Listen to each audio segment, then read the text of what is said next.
Buenas tardes a todos y a todas. La verdad es que tenemos, creo que todos los que estamos aquí en la mesa, igual a lo mejor también ahí, la sensación de que esto es algo nuevo, algo importante. Soy Ángel Sancha, soy el coordinador de programas de la Fundación y Relaciones Institucionales. Y para nosotros, pues lo estábamos comentando antes, es muy importante volver a hacer aquellas actividades que eran normales, que eran usuales, que se hicieran en la Fundación en el año 2019, a principio del año 2020, y que ahora lo vamos a ir recuperando con mucha intensidad, con mucha intensidad. Hemos hecho ya algunas presentaciones del libro, veréis que también hay una exposición, lo digo por si alguien no lo ha visto, cuando salga lo puede ver. Y la verdad es que creo que esta forma de hacerlo, que es mixta, está siendo aquí presencial, un número limitado de personas, pero también está en streaming, lo que nos va a permitir es alcanzar más personas de las que actualmente pueden estar aquí presentes, ¿no? Dicho esto, que es la única limitación, la capacidad para hablar, la capacidad para pensar y la capacidad para participar no se ha limitado, todo lo contrario. Vamos a prever que esto se haya aumentado todavía más, ¿no? Entonces, lo que es muy importante para la Fundación, dentro de lo que llamamos el pensamiento mayoris, donde recogemos todas aquellas conferencias, ciclos, actividades, programas de altura que luego editamos y publicamos. Para nosotros es un orgullo. Llevamos 4 libros, este sería creo el quinto, y está previsto que comience con el ciclo de conferencias que empieza hoy y termina el 30 de junio, pero solamente para luego ser integrada en un libro que es el que pensamos editar en el mes de septiembre. Importante es el ciclo de conferencias, que es el proceso de producción artística, del taller al bazar. Muy importante porque es como un camino virtual que nos va a llevar desde lo que es el pensamiento teórico, el pensamiento científico, la búsqueda de la belleza, de la estética, y que es el origen de esta conferencia, la primera ponencia que se va a dar en el día de hoy, ¿no? Y el paso también vendrán artistas, algunos están presentes aquí, y luego también para nosotros es muy importante la incorporación en estas actividades de las personas que trabajamos en la Fundación. Desde Coco, Ernesto, que forman parte de la Fundación, también como miembros del patronato, como son Lorena y el ponente, el doctor Valentín Corcés. Y paso a presentar al doctor Valentín Corcés, eminente médico cirujano, también psiquiatra, y participe. Yo creo que una de las cosas más importantes que podríamos decir de él es que fue uno de los partícipes en la humanización de los hospitales psiquiátricos, primero en Málaga, creo recordar, y luego en el Camilo Alonso Vega, también en Madrid, y en general en toda España. Y eso fue un proceso realmente bonito, transformador de cómo era el mapa entonces de la psiquiatría en España, ¿no? Aparte de eso, ha sido autor de muchos libros, entre otros en el Pensamiento Mayor, ese alguno de otro que ya tenemos. Y aquí nos va a hacer una ponencia partiendo de lo que es el pensamiento teórico, un paso por el pensamiento científico que se acerca a la producción artística, a la idea y la búsqueda del lo bello, lo estético, y en fin. ¿Qué más decir? Pues ese trabajo, esta ponencia, es la que inicia. Él además es coordinador del ciclo de conferencias, con lo cual, qué mejor que empezar con él, la primera ponencia. Por tanto, Valentín, querido amigo, pues nada, empezamos. Tiene la palabra. Casi bien poco, ¿no? Bueno, muchas gracias a los que habéis venido aquí en este panorama tan desolado que ha significado la pandemia, que nos ha crujido por la mitad, ¿no? Y no estoy exagerando. Si nos retrotraemos al año pasado o al otro, pues teníamos este pequeño aula llena con ilusiones y luego al final seguíamos el ritual de tomar algo, de confrontar ideas, de que es de donde salen a veces nuevas ideas, etcétera. Ahora estamos en este proyecto de relanzar la fundación. Entonces yo quiero dar la bienvenida también a las otras personas que se han apuntado y, bueno, ver que esta nueva etapa tenga el éxito que tuvo la anterior. Dicho esto, y después de dar las gracias a Ángel por presentarme, yo voy a presentar primero, perdonar la redundancia, el esquema que voy a seguir. Aunque yo soy de los que prometo más que doy. Es decir, que aquí vais a ver que hay muchísimas cosas, pero es el índice del libro, de mi artículo en el libro. No me voy a ajustar exactamente a eso, porque nos estaríamos aquí 3 horas, ¿no? Como veis, es un índice que tiene una estructura, tiene una forma. Ya entramos en un concepto. A mí me gusta siempre las introducciones salirme un poco de la hoja de ruta para que sean introducciones conceptivas, que diría el profesor Gustavo Bueno, o de ideas. Como veis, tiene una cierta forma, como tiene que ser en el arte o el síntoma mental, ahora ya hablaré de esto, que va desde unas cuestiones de las cuales a mí me interesan particularmente, porque son el segundo o tercer informe para un congreso, llamémosle así, o una organización de la unidad epistemológica de salud mental, que va a tratar sobre el síntoma en salud mental, ¿no? Entonces, de esta experiencia de hablar del proceso de producción artística, habrá algunas ideas que deriven hacia mi participación en el síntoma en salud mental. Bien, vamos a poner una foto ahí. Como veis, es una foto de algunos jóvenes entonces, otros menos jóvenes, de hace muchos años, que estábamos ahí reunidos en Madrid en los años 80, cuando tratábamos de reformar, y se ha referido a esto Ángel, los hospitales psiquiátricos españoles, que no difería mucho de los otros hospitales europeos, pero sí difería en su hábitat, no en su concepto. Su concepto era el mismo, eliminar de la circulación a todo lo que no se ajustara a la razón, en el sentido kantiano del término. Todo lo que no era razonable era producto o era susceptible de integrar el campo de la locura. Y se tenía, por lo tanto, que encerrar, lo que ya las tesis de Foucault, encerrar y vigilar, vigilar y encerrar a estas personas, casi todas pobres, pero no exclusivamente pobres. Eso lo quiero resaltar. Había gente de buenas familias que tenían unas vidas erradas, simplemente erradas, y acababan en los subterfugios de alguna institución donde eran personas, pues, simplemente anulada su personalidad. Es decir, lo que decían no valía nada y tuvieron que esperar a que un grupo de jóvenes entonces, gente nueva, diría Ortega,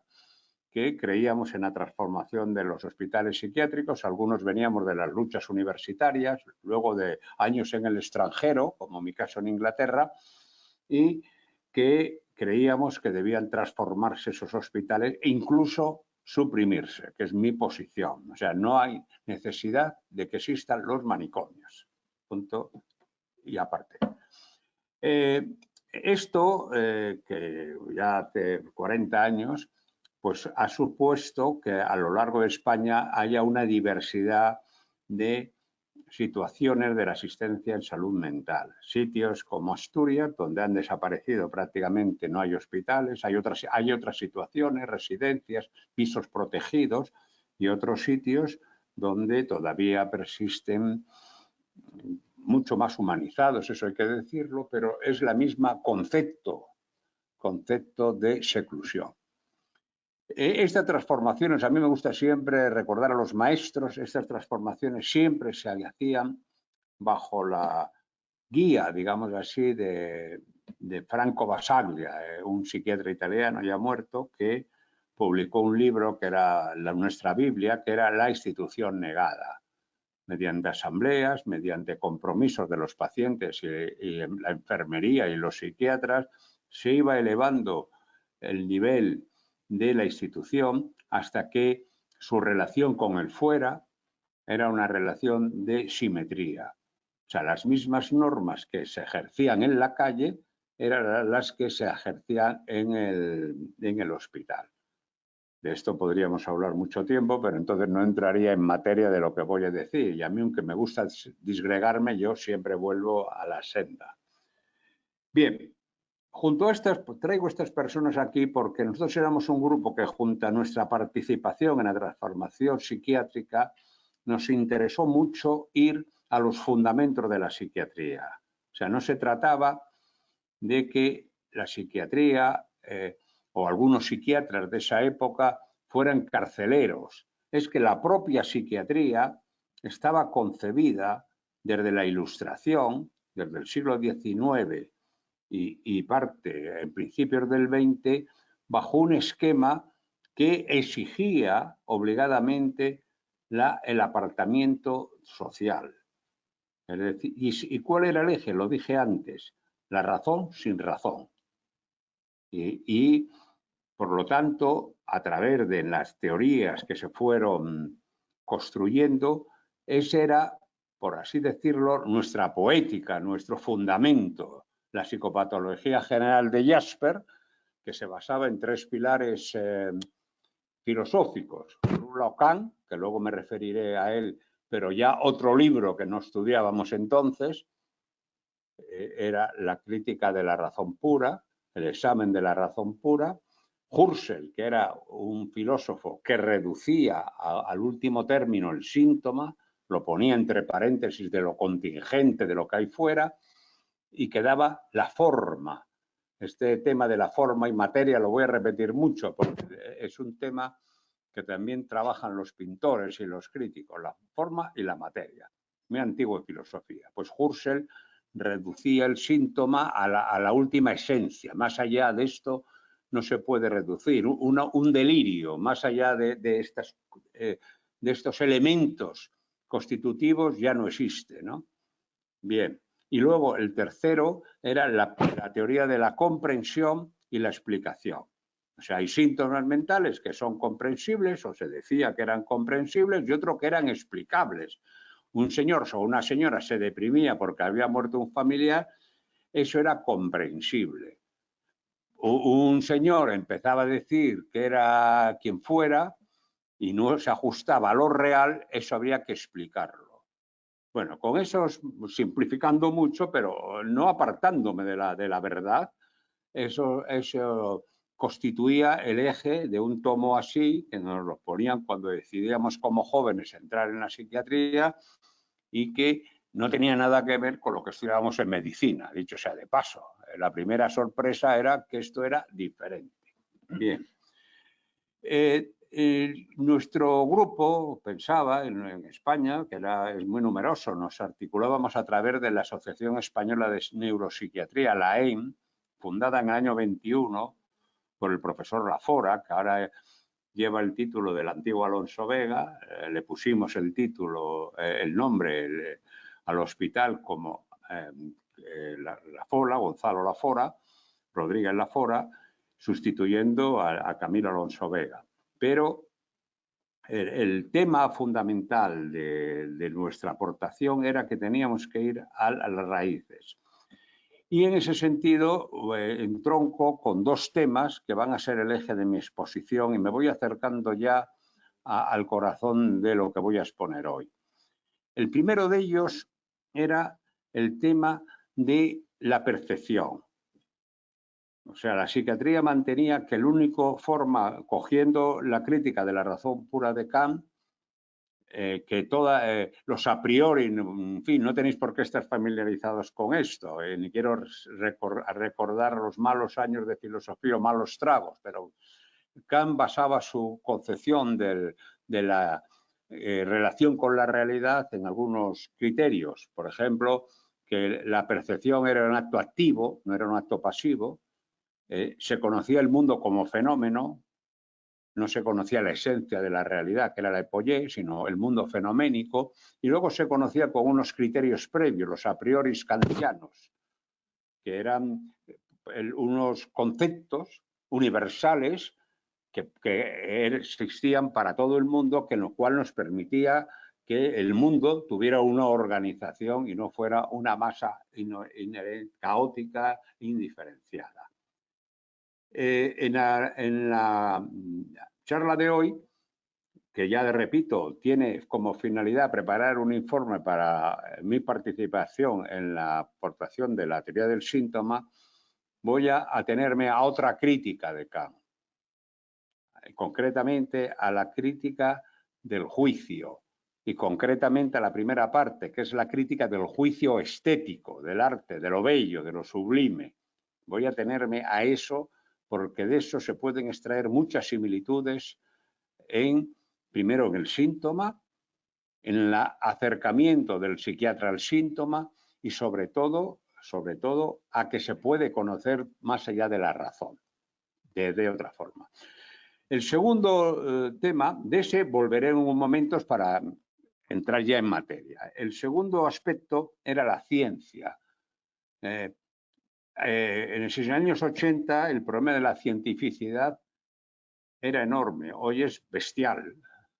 Y nosotros poníamos ahí, poníamos ahí una imagen del modernismo, que era el anuncio del anís del mono, que lo veis ahí en nuestro grupo cuando hablaba de estos temas, siempre poníamos esto como nuestro emblema, que era la etiqueta de Ramón Casas, un modernista catalán, que si lo veis bien, lo he puesto separado, el mono está muy humanizado, tiene cierta belleza el cartel, se llamaba Monos y Monas, que los fabricantes del anís del mono hicieron para poder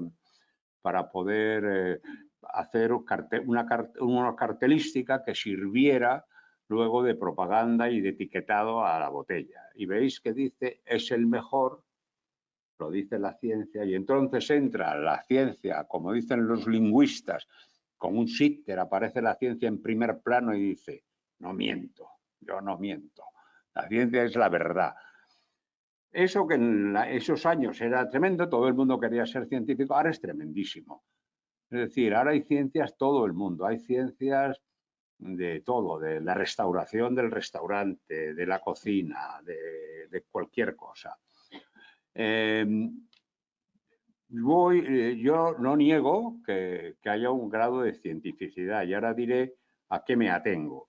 Pero junto a eso, veis otra imagen que está cogida del Evangelio, esa ya la cojo yo siempre, que es Jesús en el lago de Tiberíades, después de la multiplicación del pan y de los peces, se embarcan los apóstoles y Jesús empieza una tempestad y Jesús, que nos ahogamos, Señor, y Jesús le dice, pues tiraros al agua y venir andando encima del agua. Y San Pedro se echa al agua y empieza a andar, mirando a los ojos a Jesucristo. Y en un momento dado se hunde. ¿Por qué se hunde? Esa es la gran pregunta. ¿Por qué se hunde San Pedro? Pues muy sencillo, porque no tiene fe, no se cree. Y por eso he puesto ahí la frase rotunda de San Agustín, creer para entender. No hay que estar obsesionado por la ciencia. El conocimiento también exige una creencia. Si no tenemos una creencia, nos hundimos. Puede ser bueno, llegamos al fondo, podemos reflotarnos, pero siempre será con otra creencia. Y no digo que sea solo del orden religioso, puede ser del orden de la naturaleza. La creencia es una forma de conocimiento de un nivel probablemente inferior epistemológicamente a la ciencia, o seguro, pero que no debe ser devaluado. Bien, entonces vamos a girar en torno a la ciencia y a la creencia. Y como no devalúo la ciencia, ahora veréis que pongo ahí la clasificación de ciencias que hace el profesor Gustavo Bueno, que probablemente es el filósofo a partir de los años 50, la mitad del siglo la gira en torno a Ortega y Gasset, y de los años 50, ahora hasta hace poco que murió, al profesor Gustavo Bueno, que era un profesor riojano que ejerció toda la vida en Asturias, personaje bastante peculiar, pero de una gran inteligencia filosófica y del cual hemos aprendido mucho los psiquiatras que nos dedicamos a estas cosas, ese tiempo y ahora. Él clasifica las ciencias en 4 grupos. La ciencia común artesanal, la que es la del alfarero, la del tejedor, a lo mejor la del psiquiatra, no entro en esto, puede ser la del pintor, que es un conjunto, lo que los griegos llamarían katatecné, sujeto a técnica. O sea, hay unos protocolos y a eso tenemos que ajustarnos. Esa ciencia es la ciencia el nivel 1. Luego viene la ciencia más escolástica, la de los axiomas y teorías, que tienen que luego desdoblarse y explicarse. Es decir, desde unas verdades axiomáticas, que nos las creemos, se puede desarrollar una teoría científica lógica. Esa es la ciencia escolástica, es la ciencia de la aritmética, de la geometría euclidiana. O sea, hay unos principios, luego se hacen unos teoremas, los teoremas se desarrollan. Hay un tercer nivel que es la ciencia en sentido fuerte, es la ciencia que todos entendemos y de la cual hablaré el próximo día. Esa ciencia es la ciencia, parte de la ciencia de la biología, parte de la física. Y digo parte porque yo introduzco ahí el criterio de acto científico.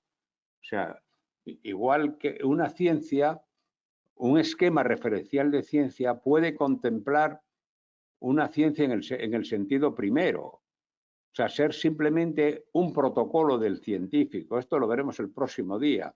Pero esa ciencia al mismo tiempo puede circular por un carril paralelo y ser un acto científico y un descubrimiento científico. Por ejemplo, la mitosis o el sistema periódico o cualquiera de las grandes matrices de las ciencias clásicas. Eso le llamamos ciencia fuerte. Y hay un cuarto nivel de ciencia que aceptamos porque está acogida al alma mater, a la universidad. O sea, si la universidad dice que hay unas ciencias de la información, yo me lo tengo que creer. Que un periodista es científico, se deduce. O ciencias morales.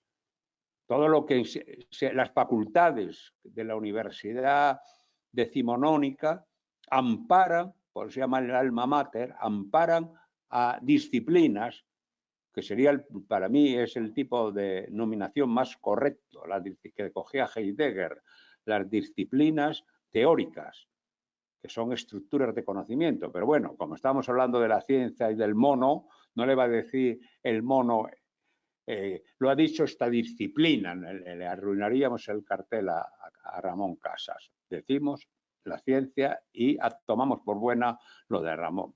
Bueno. Dicho esto, entro ya en el primer punto, esta introducción, que son un poco de ideas, no es simplemente la hoja de ruta, entro en el primer punto. Podía empezar por los griegos, que para nosotros también son muy importantes, sobre todo los diálogos platónicos, pero me voy a situar donde empieza las 2 raíces que aquí voy a tratar esta tarde. Empieza la estética, que me referiré casi inmediatamente, y empieza los fundamentos psiquiátricos, que he apuntado algunas notas características hace un momento. ¿Qué es la ilustración?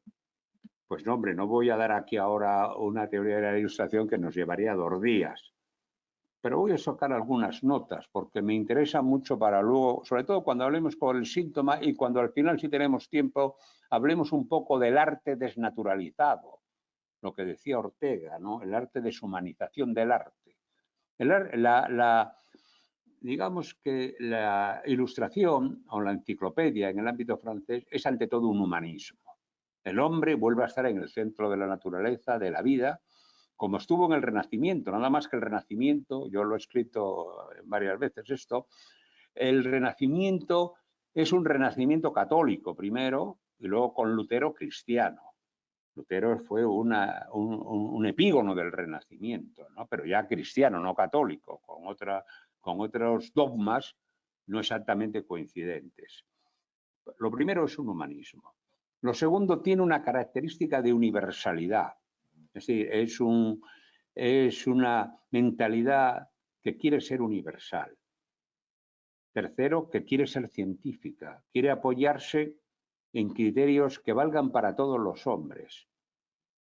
Y el cuarto, que aquí me interesa rescatar, cree como exigencia moral del hombre alcanzar la felicidad, que así está puesto en muchas constituciones, entre ellas la americana, la de Cádiz. El hombre tiene la necesidad y la exigencia de ser feliz. Hay un laicismo en esta expresión. ¿Y qué manera de ser más feliz que a través de la belleza? O dice el hombre, dice, por eso la belleza, la contemplación de lo bello y su socio, lo sublime, va a apuntalar toda la teorización de un grupo de pensadores que está puesto ahí, que hacen causa común. Yo los pongo siempre porque me gusta imaginarlos como un grupo pensando, y de hecho es así. De hecho, si uno lee las cartas entre Schiller y Goethe, ve cómo trabajaban para una causa común, en la percepción, en la moral, cómo apuntalaban los discursos, cómo un discurso se contradecía o se mejoraba. Ahí veis estos gigantes del pensamiento del 19, de los cuales le debemos tanto, y que lamentablemente pues tendríamos que estar, aquí hicimos ya algún curso de filosofía, hemos hablado de esto, pero tendríamos que estar semanas y semanas hablando lo que cada uno de ellos habla sobre el gusto, que era cómo se denomina la estética, hasta que llegó un señor que se llama Baumgarten, un antecesor de Kant, que introdujo el término estética, no exactamente de él, pero se llamaba el gusto, y del gusto han escrito Hobbes, Montesquieu, Voltaire, que en España también, hace años lo leí el padre Feijó, o sea, sobre gusto entendido como belleza, ¿no? Todavía el castellano tiene resonancias, el gusto es mío, el placer es mío, ¿no? A partir de Baumgarten, a pesar de Kant, se ha consolidado la estética y luego, si me da tiempo, iré muy rápido, pero veremos en la tercera parte cómo con el gobierno liberal moderado de 1845 se establecen las cátedras de estética. Se dice desde el Estado qué es estético, qué literatura hay que leer, cuáles son los escritores que son ennoblecidos como clásicos, cómo es la pintura, entran las academias de pintura, aunque son más antiguas, pero cambia la Academia de San Fernando, cambia y dice, encarga cuadros. Todo el martirologio de la pintura histórica española sobre el martirologio liberal, que es muy interesante, pues está dirigido desde las instituciones, cumpliendo así esa frase o esa idea de Foucault también, que el discurso no puede estar huérfano.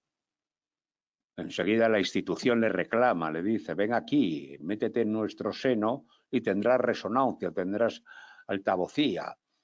Y el discurso hace caso y es su muerte, porque se escucha más, pero se escucha en cierto modo adulterado.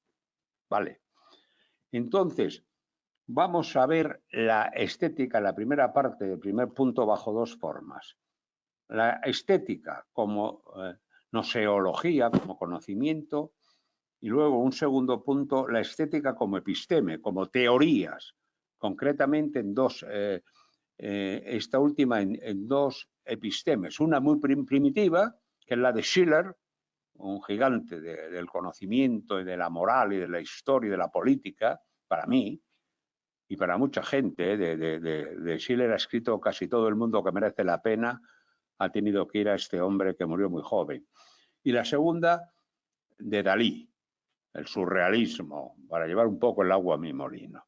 Empecemos por la primera, la noseología. Voy a ir muy breve.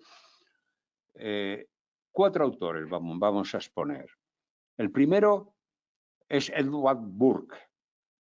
Edmund Burke es un irlandés, un hombre del siglo XIX, que se forma en el Trinity College de Dublín, que era el colegio creado por los ingleses para tener sus élites irlandesas puestas al servicio suyo, y este no es una excepción. El padre creo que era inglés, y que pasa enseguida a Londres, entra en política, en los Whig, que era, no existía todavía liberales ni laboristas, eran los pelucas, se llaman los pelucones, que tendrían un origen presbiteriano, y desarrolla su actividad como político y como historiador. Es un historiador que habla de la Revolución Francesa y también de los grupos que viven alrededor en Inglaterra y cómo perciben la idea de la Revolución Francesa, que hoy la estudiamos en los libros en dos momentos, pero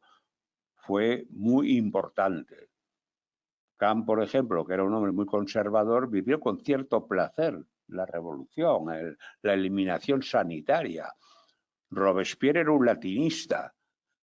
Marat era un médico, higienista, que creía que había que eliminar a todo el mundo que no pensara como él. Schiller, por ejemplo, y ahora vuelvo a lo que estaba diciendo, una raíz de su pensamiento fue el horror que le causa la época del terror de Robespierre. Cómo se degrada el ser humano con la guillotina, la muerte, etc. Entonces, Burke parte de esta necesidad de escribir un opúsculo que no tiene que ver nada con lo que él ha escrito, que era historiador o teórico del naturalismo. Hace una cosa extraña, que es una indagación sobre lo bello y lo sublime. Y tiene como antecedente fundamental las obras empiristas. Y a partir de ahí, él va a elaborar toda una teoría que básicamente, para ir muy rápido, se refiere a que lo bello está en el objeto. O sea, una cosa es bella porque es bella en sí mismo. Y el sujeto, el ser humano, la percibe como tal. Es fea, la percibe como tal. Es sublime, la percibimos como sublime. El antecesor directo de las teorías de Burke es, aparte Locke, que es Descartes. Descartes tiene una forma de pensar empírica totalmente, de conceptos, pero que se articula con unos conocimientos científicos. Y esto va a ser muy importante, lo digo ahora para ir de pasada, cuando Burke va a ver qué efectos causa lo bello en el sujeto y qué efectos causa lo sublime. Allí hay un antecedente muy grande del pensamiento romántico que no voy a ir por esa vía. Pero tenemos ya como distintivo de Burke que lo bello está y lo sublime está en el objeto. ¿Qué características tiene que tener un objeto bello y un objeto sublime? Pues él hace un catálogo. Lo bello, por ejemplo, sería el día, una pradera sería bella, lo sublime sería la noche, la tormenta, la tempestad, lo bello sería una joya, lo sublime sería un macroedificio. Es decir, que las características, los colores, un color tenue sería bello, un color profundo, chillón diríamos, nos acercaría a lo sublime. Pero lo importante de Burke es esto, que la belleza está en el objeto, que va a ser una diferencia tremenda. Esto me da a mí mucho juego con el síntoma. ¿Dónde está el síntoma? Si está en el aire, está en el paciente, lo coge el paciente de la realidad, etc. Pero bueno, las primeras teorías de Burke más o menos son estas, ¿no? Que entonces para comprender todo esto y dónde está el objeto, él mete en escena la imaginación. La categoría de imaginación, que es una categoría muy antigua en filosofía, pero que a todos estos pensadores le va a dar un juego enorme. Él la define como vasta provincia y a través de la categoría de la imaginación, la percepción del objeto bello más la introducción ahí de las pasiones y, sobre todo, aquello que remite al dolor, al placer, podemos entender bien no solo cómo percibimos lo bello en la imaginación, no pasamos todavía a la razón ni al intelecto, cómo en ese espacio privilegiado es donde va a tener cumplida sentencia, decir este objeto es bello, este objeto es sensible, es una práctica bella, una práctica sensible. no me quiero extender, en el trabajo lo veréis ahí, hay una serie de clasificaciones de las pasiones, por cierto, mucho más pobres que las de Hobbes, pero que son de autoconservación y sociales. En la autoconservación está la sexualidad, el amor es bello, el amor es sublime, en fin, hay todo un juego en Burke. Lo cito simplemente como antecedente obligado, pero no me interesa mucho. El segundo autor a considerar es Baumgarten. Baumgarten es un alemán, un profesor de filosofía, que en un momento dado es el que sistematiza con otro autor que se llama Ward las teorías de Leibniz, de la metafísica. Y Baumgarten es el que introduce la estética, la palabra estética, con el ánimo de hacer de la estética una ciencia, una disciplina con los criterios que voy a decir luego de universalidad y generalidad y rigor conceptual. Ya veremos lo que opina Kant de esto. Para Baumgarten, que no se acerca tanto a la pintura, sino más bien a la poesía, la forma de lo que le interesa es ver, y lo que nos interesa a nosotros, que la belleza ya no está tanto en el objeto, sino está en una relación entre lo que se percibe y lo que resuena en nosotros, en la imaginación, de tal manera que un objeto, un poema será bello si utiliza vocablos adecuados, si tienen resonancia en nosotros, si se eligen bien las palabras. Esas palabras serán percibidas, poco parecido a cosas que hace Freud, acústicamente, y tendrá una resonancia, por ejemplo, elegíaca. Por ejemplo, la elegía como una forma de la poesía sublime. Si se has elegido bien las palabras, la métrica y tal, pues tendré una resonancia. Lo que me interesa mucho de Baumgarten es que Baumgarten dice y exige que la belleza tenga un fundamento, que es la estética, o sea, una disciplina que sea soporte del hecho estético, que es lo mismo que la psiquiatría del 19 exigió, a los psiquiatras del 19 exigieron a la psiquiatría.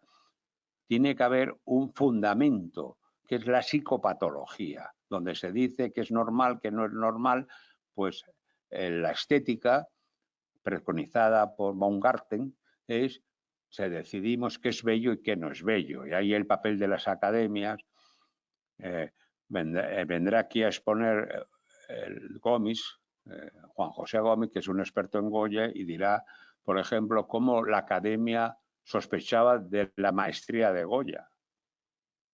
O sea, no se ajustaba a los cánones que exigía la academia. Pues eso Baumgarten lo lleva hasta el último extremo, la razón poética que fundamenta el discurso, ¿no? Pero a nosotros nos interesa rescatar también de Baumgarten, que es el autor que oficializa los dos tipos de conocimiento, el conocimiento racional y el conocimiento sensible. O sea que eso lo había negado la psiquiatría, recordéis que lo dije al principio.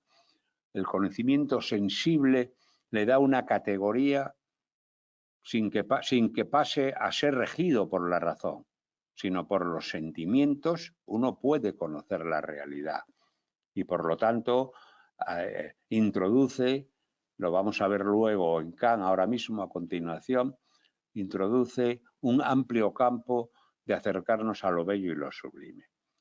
Bien, con estos dos antecedentes que muy brevemente he expuesto en el artículo, los trabajo más, los cito, las citas de los autores, etcétera, nos acercamos a Kant. Kant, no voy a decir nada así de su vida, va a ir muy deprisa. Kant hace tres libros fundamentales, que son la crítica de la razón pura, la crítica de la razón práctica, que es sobre la moral, y después de acabar ella hace la crítica del juicio, que en las traducciones actuales la llamamos crítica del discernimiento, que se divide en dos. la crítica del juicio estético y la crítica del juicio teleológico. Yo voy a referirme, como todos los que hablamos de esto, a la parte primera, a la crítica del juicio estético, donde Kant analiza cuatro conceptos: lo agradable, lo bello, lo útil y lo sublime. Y sin más dilación, no cuento anécdotas de Kant para no prolongar mucho esto, pero diciéndole a Coco que me advierta cuando me queden 15 minutos, que haré una transgresión lógica, Coco, y darnos un respiro. Kant es el hombre que marca la Ilustración. Igual que Schiller, veremos luego que se quedó un poco traumatizado, Kant no le hacía ascos a la guillotina, le parecía bien, aunque era un hombre muy conservador, salía siempre de casa a la misma hora, y los vecinos ponían entonces, se cuenta que ponían el reloj en Königsberg, ponían el reloj en hora cada vez que salía el profesor Kant, fue rector de la universidad, le prohibieron publicar, en fin, un santo laico, como nuestro don Marcelino Menéndez Pelayo, al que siempre cito porque le admiro, aunque muchos progres digan que no se debe leer, pues yo soy progre y hay que leer a Menéndez Pelayo, ¿vale? Entonces, Kant, las tres críticas forman una unidad. Crítica significa examen, examen de la... Y como a través del libro primero, Kant examina primero lo agradable. ¿Qué llama Kant agradable? Una cosa es agradable para Kant cuando está sometida al juicio del sentimiento, al juicio de los sentidos, por eso se llama juicio estético material. O sea, es un juicio de los sentidos, que no se puede universalizar. El ejemplo que él pone es: me gusta el vino de Canarias. Yo leí esto, no sabía que lo lógico es que hubiera puesto el vino de Oporto, pero bueno, no se puede decir me agrada el vino de Canarias. Se tendría que decir a mí me agrada el vino de Canarias, porque los juicios de agradable no son susceptibles de ser juicios universales. ¿Vale? O sea, un juicio universal sería el que vamos a decir ahora, bajo otras vías diferentes al juicio de razón. El juicio de agradable, del gusto agradable, sería la correcta formulación, es un juicio singular, particular, que hace cada individuo y que un individuo no tiene derecho a exigir a otro que le agrade lo mismo. El segundo tipo de juicio es el de la belleza, el juicio de lo bello. Ahí voy a extenderme un poco más. ¿Qué es el juicio de lo bello? O estético puro, le llama Kant. El juicio de lo bello tiene unas características muy, muy particulares. Es un juicio desinteresado, no aspiro a conocer. Es un juicio contemplativo, desinteresado, contemplativo, y no está sujeto, esto es fundamental en Kant, no está sujeto al orden de la razón y el entendimiento. Si yo... Hoy estas teorías nos pueden parecer extrañas, claro, porque todo el mundo hace con la estética como con la psiquiatría, cada uno hace lo que le da la gana, ¿no? Cátedra mea, regula la mea, ¿no? Mi cátedra yo la regulo como quiero, pero entonces Kant trataba de hacer eso que dijimos antes de la ilustración. Entonces, estas dos características hay que recordarlas, que es, primero, es un juicio desinteresado, que produce en mí un sentimiento de placer.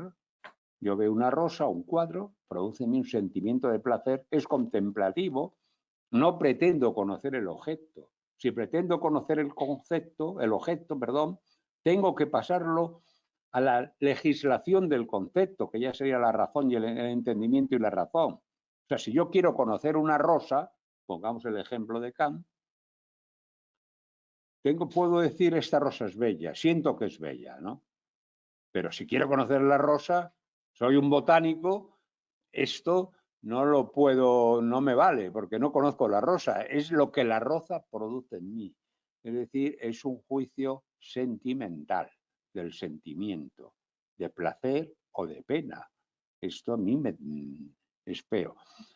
Bien, se diferencia de lo agradable en que lo agradable sí era singular. De momento, el juicio de gusto estético lo hemos dejado en la imaginación, pero apoyado en el sentimiento. Entonces Kant dice, pero este juicio hay que universalizarlo. O sea, el que dice esto es bello, tiene derecho a exigir que sea bello para otro. ¿Por qué? Porque Kant explica y dice, introduce ahí un juego un poco de manos, dice, es que el juicio de la belleza no está supeditado a la razón ni al entendimiento, supeditado, pero en su libertad acuerda con el entendimiento en su universalidad, a una especie de sentido común de lo belleza. O sea, todo el mundo podemos decir que algo es bello, sabemos de qué hablamos, pero siempre que no le sometamos a la razón, sino que lleguemos a un cierto consenso con el entendimiento y por lo tanto lo podemos universal. Mientras que el tercer juicio, el juicio de lo bueno, es un juicio que se ha sometido a reflexión de la razón y el entendimiento, porque está regido por la categoría de lo útil. Es decir, esto es bueno porque tiene una finalidad útil. Por ejemplo, una tetera es buena porque tiene la finalidad para verter el agua, etcétera, todo esto. Esto no puede ser bello porque si lo hacemos bello, si introducimos lo ponemos bajo la legislación de la razón, como lo ponemos, es universal. La tetera tiene que ser con estos elementos esenciales como objeto. Tiene que tener algo para echar el té, algo para agarrar. O sea, tiene un objeto, tiene elementos que van, y entro ya en otro concepto, en su forma, en su formalidad, que son lo que pasa mucho, en fin, no voy a extenderme tampoco en esto, no me extiendo en casi nada, pero es lo que le pasa al síntoma. Los teóricos de los síntomas de salud mental dicen, hombre, que esto es un delirio, pero si lo rompes ya no es un delirio, es una idea sobrevalorada que tiene el individuo. Yo no puedo creerme en Napoleón, pero yo puedo pensar que tengo rasgos de Napoleón. Me estudio a Napoleón y digo, bueno, yo soy igual que Napoleón, es un delirio. Depende. Por eso la forma va a ser otro elemento que va a rescatar Kant.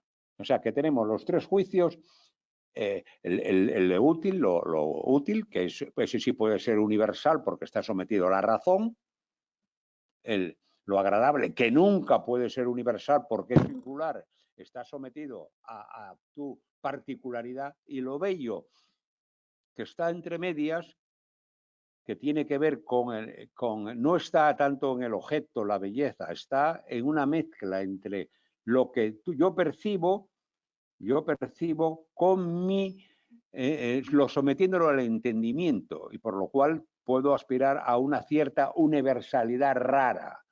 Eso hay que reconocer que allá hace unos gambitos tan raros. Bien, pero ¿cuánto falta?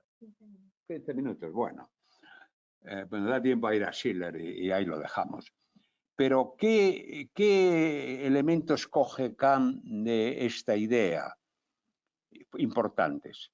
Pues es la diferencia entre forma y materia. La materia es de los elementos que están constituidas las cosas, los elementos. Y esos elementos, luego Schiller lo extenderá muchísimo, que le dedicaré los últimos minutos a Schiller, y ahí lo dejaremos. ¿Qué hace Kant? Dice, se percibe la forma, la belleza es formal, no elemento de la materia. Ejemplo que pone, pues hombre, un ballet, la composición es lo que hace, la forma global del ballet es lo que hace que se perciba como bello. Por eso Kant prima el dibujo, la composición, pero porque los elementos particulares, estos no tendrían esa cualidad por sí mismos, serían desorganizados. Eso va a ocurrir en lo sublime. Ahora iremos con que lo sublime, una tormenta en alta mar puede ser percibida como sublime porque se ha descompuesto, rayos, truenos, todo no tiene una unidad con la naturaleza y por lo tanto yo la puedo percibir como sublime, mientras que la forma, la belleza está sometida, entre otras cosas, ya dijimos que no está sometida a la razón, sí está sometido a la forma. Esto todavía subsiste en el arte. Yo iba a poner hoy por ejemplo, de un pintor que me encanta, que es Antoni Tàpies, que es el informalista, yo creo que es un gran formalista, porque todos los elementos que pone en el cuadro están disciplinadamente sometidos a la forma, por lo cual dan un conjunto bello. Vale. Y entonces, tenemos que la forma es un elemento importante. Hay dos características de Kant que convendría apuntarlas. Una es el ornato. ¿El ornato qué sería? Pues el marco del cuadro. Para Kant, el ornato generalmente está sometido a la razón. O sea, uno siente un cuadro es bello y lo quiere remarcar con algo que conceptualmente ha pensado que es bello, el marco. Entonces, esto pasa mucho en salud mental. En salud mental, el paciente muchas veces, eso lo decimos los que ya somos muy viejos, se siente en obligación de meter ornato al cuadro, de hacer cosas locas. De hacer cosas locas. Y no debe de hacer cosas locas, porque nosotros diferenciamos, los que pensamos más o menos en mi línea, la diferencia entre la locura y la psicosis. La psicosis se ha roto la esencia misma del comportamiento, mientras la locura es lo que el paciente o la familia piensa que es la locura. Me he visto de Napoleón, me he visto de tal, doy gritos, que estoy muy loco, que estoy muy loco. Bueno, estás muy loco, yo también. Pero vamos a hablar la estructura, los fundamentos. Entonces, esas dos, luego hay otras digresiones que pueden ser importantes, lo bello en sí mismo, los estampados. Kant, en los dos libros, Kant dice cosas muy interesantes que le interesan mucho a los artistas y también a los psiquiatras que pensamos como yo, pues nos saca del rígido corsé que nos había metido la percepción de la psiquiatría del 19, que solo era razón sin razón y punto pelota. Bueno, sale de ahí. Llegamos entonces a lo sublime. Lo sublime tiene características de lo bello y discrepancias con lo bello. ¿Qué es con características igual que lo bello? Desinteresado, siempre en Kant hay que pensar esto, contemplativo. Es un juicio contemplativo y desinteresado. Eso se va a repetir continuamente en la estética del idealista.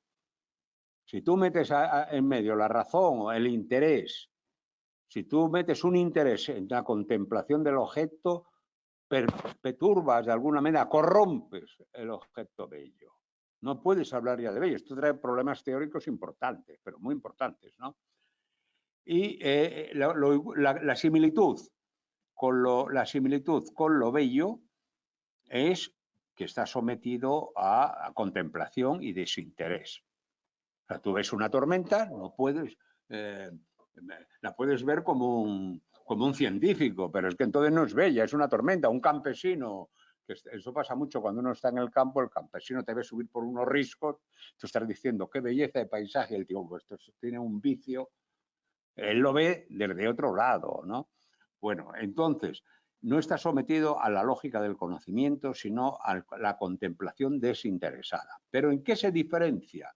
Muy importante, en que mientras la belleza era formal, tenía que atender a la forma, lo sublime descompone la forma y se atiende a las esencias del contenido. Por ejemplo, los rayos y truenos de una tormenta podrían ser sublimes, mientras que hay lluvia y tal. Schiller, que ya iré muy deprisa, con la tragedia, esto lo cambia un poco, ¿no?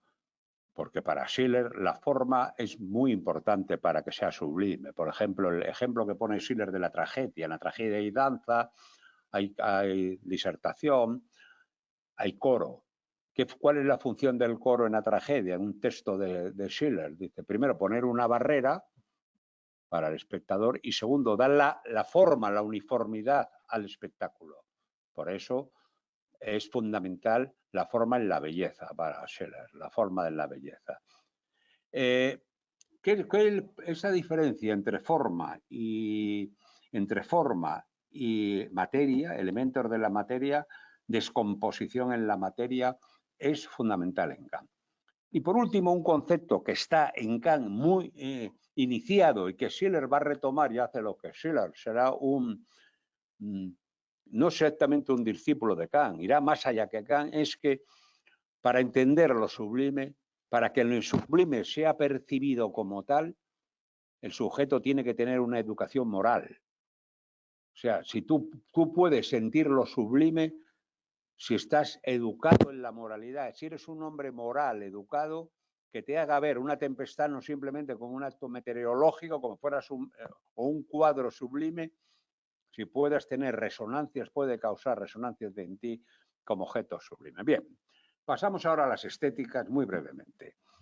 Estos son los elementos perceptivos. Hay otro que me salto, que es Freud, me lo salto, porque Freud habla del inconsciente, se conoce desde el inconsciente, la conciencia es un solo accidente de la percepción, un accidente de la percepción, esto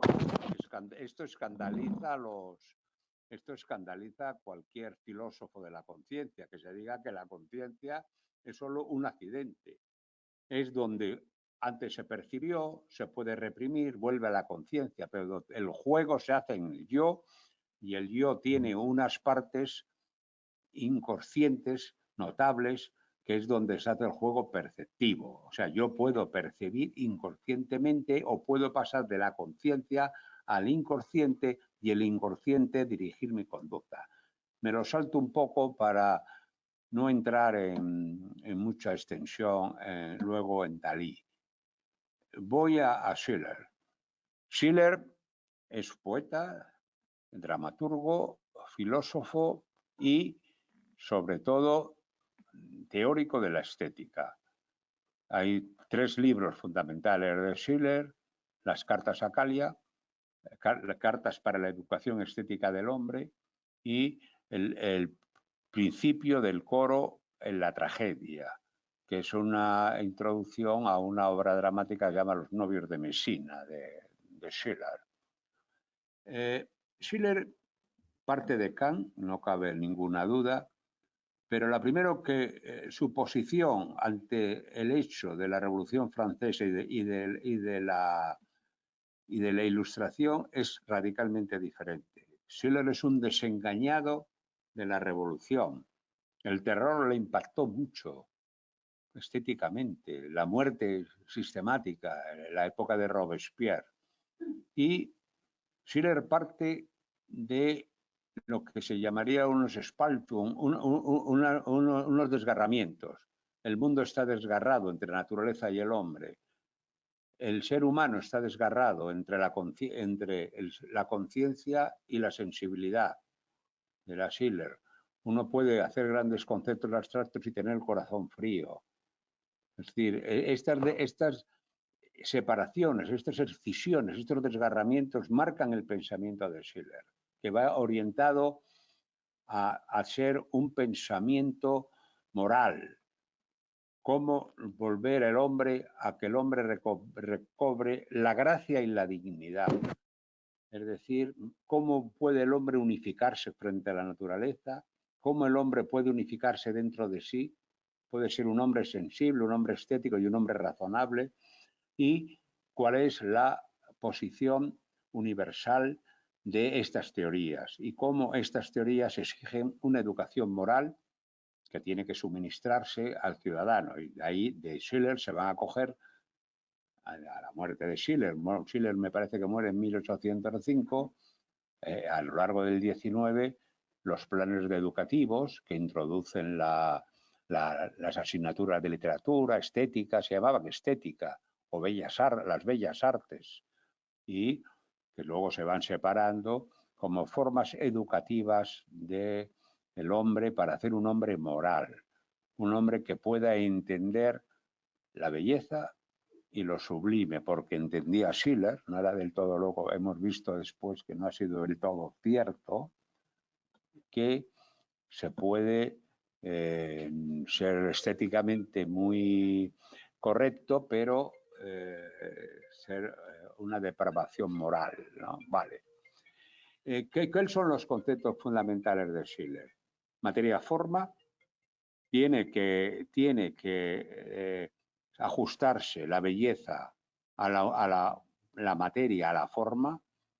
Concibe que puede luchar uno de los elementos de la materia por su propia autonomía, por su propia situarse en el conjunto de otros elementos, pero siempre tiene que estar sometido a la forma. Por eso el espectáculo para Schiller de la ópera o el espectáculo de la tragedia tiene que ser ante todo un espectáculo formal. La totalidad es la que debe primar sobre la danza, por ejemplo. Por eso vuelve otra vez a rescatar más que Kant la composición, todo lo que es formal. Segundo, también lo coge de Kant, el desinterés, él le llama autonomía. El hecho artístico tiene que ser autónomo. No puede haber un arte bello que tenga heteronomía, que venga de fuera el que le dé la belleza, sino que tiene que proceder de dentro, de su composición interna, de cómo se compaginan los elementos, lo que le hará un arte autónomo.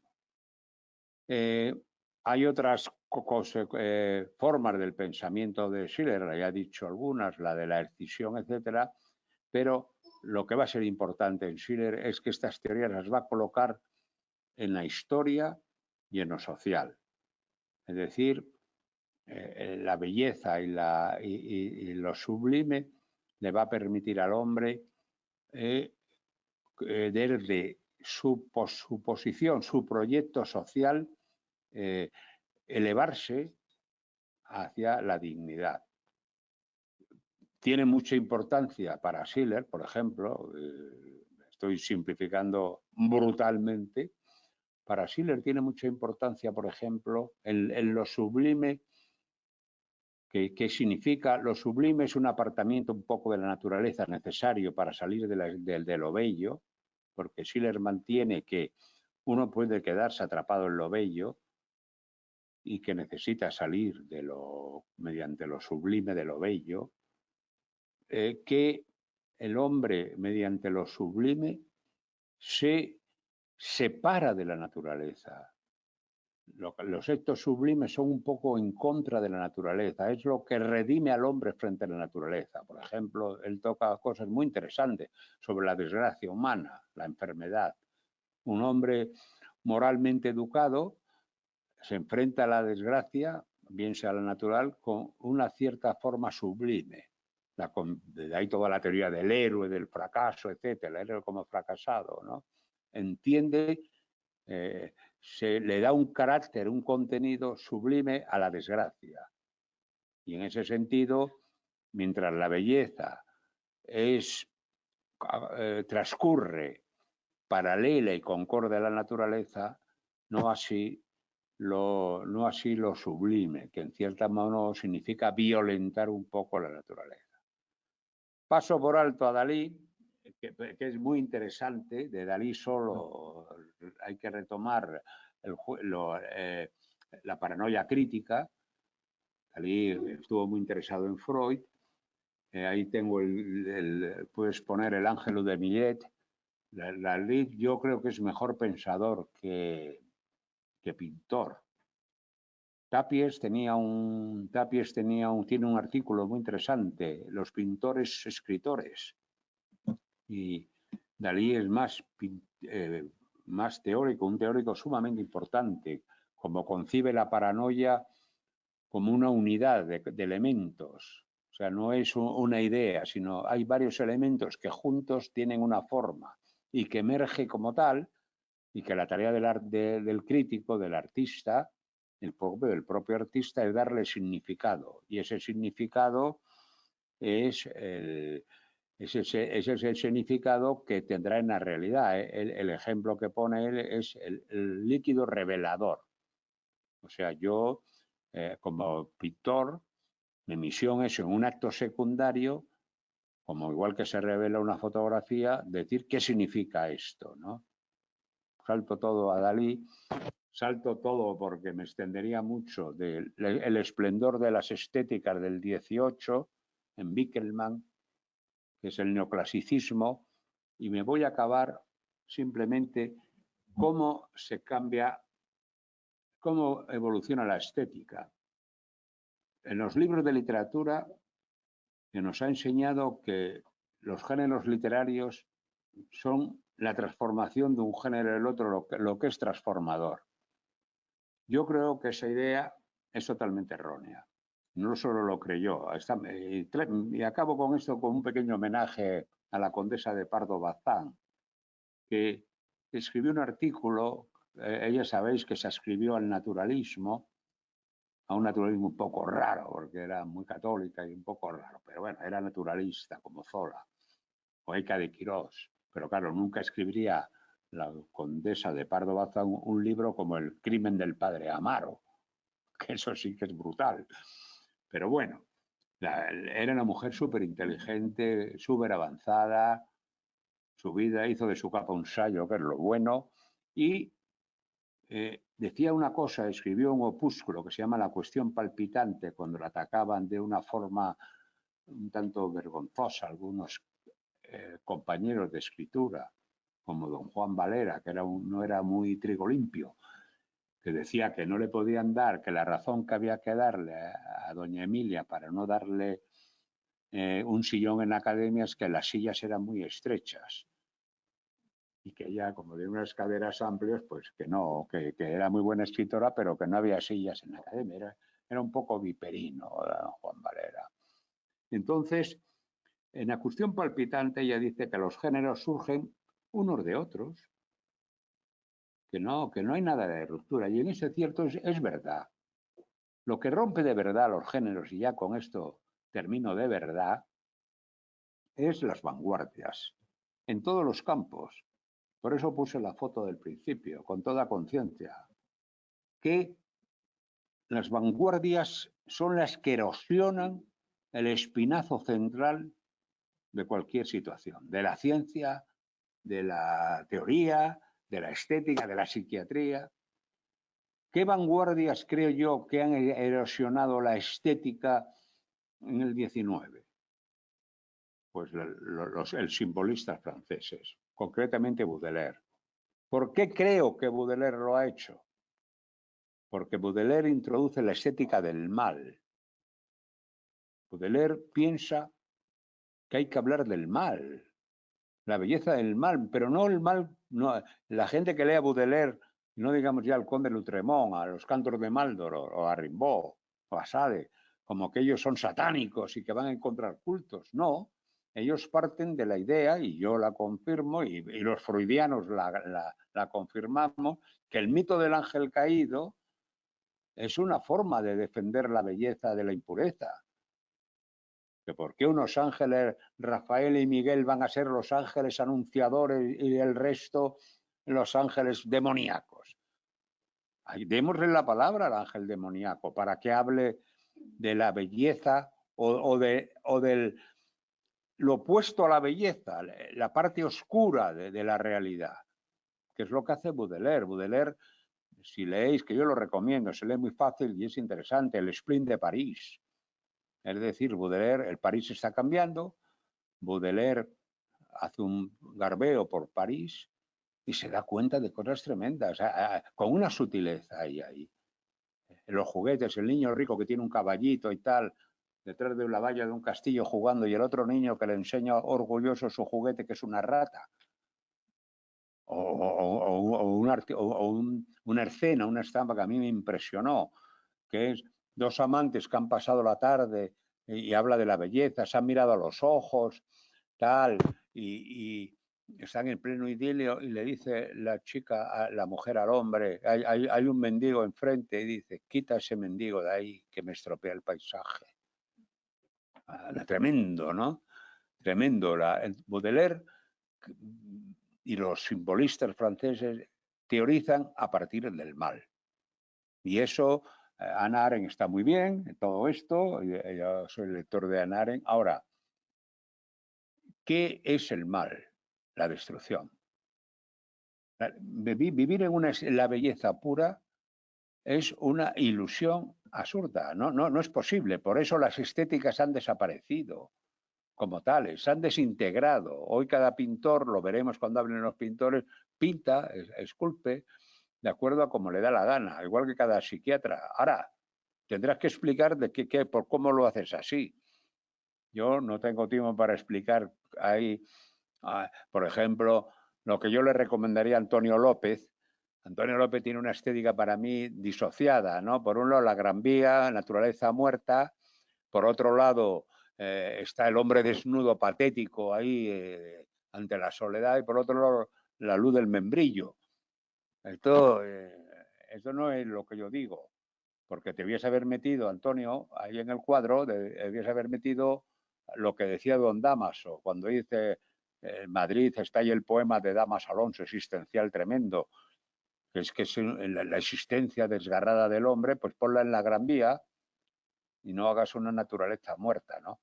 Estéticas esquizoides, pues hay que también cuestionarlas, ¿no? Igual que la de Tapies, la cuestión de otra manera, la de Antonio López es rara.